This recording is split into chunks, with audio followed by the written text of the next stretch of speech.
4 വർഷമായി വിവാഹം കഴിഞ്ഞിട്ട് ഇതുവരെ കുട്ടികളായിട്ടില്ല എന്നുള്ള സങ്കടമായിട്ടായിരുന്നു ആ ദമ്പതികൾ എൻ്റെ അടുത്ത് വന്നിട്ടുണ്ടായിരുന്നു. അവർ ഒരുപാട് ഡോക്ടേഴ്സിനെ കണ്ടിട്ടുണ്ട്, ഒരുപാട് ഇൻഫെർട്ടിലിറ്റി സ്പെഷ്യലിസ്റ്റിനെയും മറ്റ് പലവിധ ട്രീറ്റ്മെൻറ്റുകളും കഴിഞ്ഞിട്ടാണ് എൻ്റെ അടുത്ത് വന്നത്. അപ്പോൾ അവരുമായിട്ട് കൂടുതൽ ഇടപഴകി സംസാരിച്ചപ്പോഴാണ് എനിക്ക് മനസ്സിലായത് ഈ ഭർത്താവ് സ്വയംഭോഗത്തിന് അഡിക്റ്റാണ്. അദ്ദേഹം പറഞ്ഞത് സെക്ഷൽ റിലേഷൻഷിപ്പിന് പോകുന്നതിന് മുന്നേ ഒരു പ്രാവശ്യം അദ്ദേഹം മാസ്റ്റർബേറ്റ് ചെയ്തിട്ടാണ് സെക്ഷനിലേക്ക് പോവാറ്.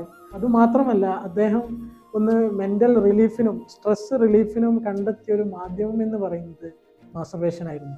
അപ്പോൾ അവരുടെ റിപ്പോർട്ടും കാര്യങ്ങളൊക്കെ നോക്കിയപ്പോൾ കണ്ടത് അവരുടെ സ്പേം കൗണ്ട് വളരെ കുറവാണ്. മാത്രവുമല്ല, ഉള്ള സ്പേം ഹെൽത്തി അല്ല, അതേപോലെ ടെസ്റ്റോസ്റ്റിറോൺ വളരെ കുറവാണ്. ഈ എല്ലാ കാരണം കൊണ്ടാണ് അവരുടെ കുട്ടി എന്ന സ്വപ്നത്തിലേക്ക് അവരെ തടയിട്ടിട്ടുണ്ടായിരുന്നത്. ശരിക്കും പറഞ്ഞാൽ ഒരു ഇജാക്കുലേഷൻ സമയത്ത് മില്യൺ കണക്കിന് ബീജങ്ങൾ പുറത്തേക്ക് വരുന്നുണ്ട്.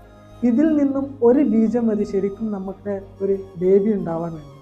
ഇവരുടെ ഈ റിപ്പോർട്ടിൽ കണ്ടത് സ്പേം കൗണ്ട് വളരെ കുറവാണ്. ചുരുക്കി പറഞ്ഞാൽ ഈ ഒരു സ്വയംഭോഗം എന്നുള്ളത് നമ്മുടെ വ്യക്തി ജീവിതത്തെയും നല്ലൊരു റിലേഷൻഷിപ്പിനെയും സെക്ഷൽ റിലേഷൻഷിപ്പിനെയും വളരെ രീതിയിൽ നെഗറ്റീവായിട്ട് തന്നെ ബാധിക്കുന്നുണ്ട്.